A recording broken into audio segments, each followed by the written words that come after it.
Welcome to UNV Academy. In this episode, we are going to talk about some LCD basic parameters. We will introduce resolution, refresh rate, response time, brightness, contrast, viewing angle, and color gamut. Let's get started. First, we will look at resolution. This is a very common parameter, no matter for cameras or for LCDs. It means the number of distinct pixels in each dimension that can be displayed. The screen resolution determines how much information can be displayed on the screen, measured by horizontal and vertical pixels. Generally, the higher the resolution of an image, the more pixels it contains and the clearer the image will be. The next parameter is refresh rate. It is the number of times an electron beam repeatedly scans an image on the screen. The number of times per second your monitor can redraw the screen. The higher the refresh rate, the more stable the displayed image is.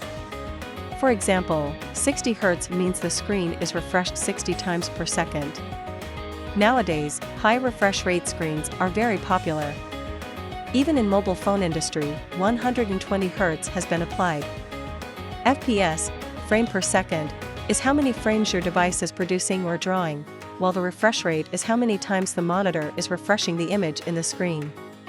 Take the camera as an example. Frame per second means the number of images it can capture per second, while refresh rate indicates the number of images it can display in the screen per second. One is input, the other is output. Does that mean the frame rate of an IPC is limited by the screen's refresh rate? Not always. The refresh rate of the screen does not affect the frame rate of the IPC. However, if the IPC's FPS is higher than the screen's refresh rate, the screen will not be able to display all the frames the IPC is producing. It is important for both to be in sync in order to avoid visual defects such as screen tearing. Response time is how quickly the display can have an LCD pixel change from white to black and to white again. This is different from the refresh rate. With refresh rate, we want a higher number, while response time, we want to go lower. It's measured in milliseconds, so a 5 millisecond response time means that a monitor can go from white to white in 5 milliseconds. Brightness is a very important parameter for LCD. When too bright, the display will make people feel uncomfortable. It is easy to cause visual fatigue on one hand, and reduce the contrast between black and white on the other, affecting the performance of color scale and grayscale. While low brightness may cause problems such as screen flickering and eye damage. Therefore, a good display must have uniform and moderate brightness.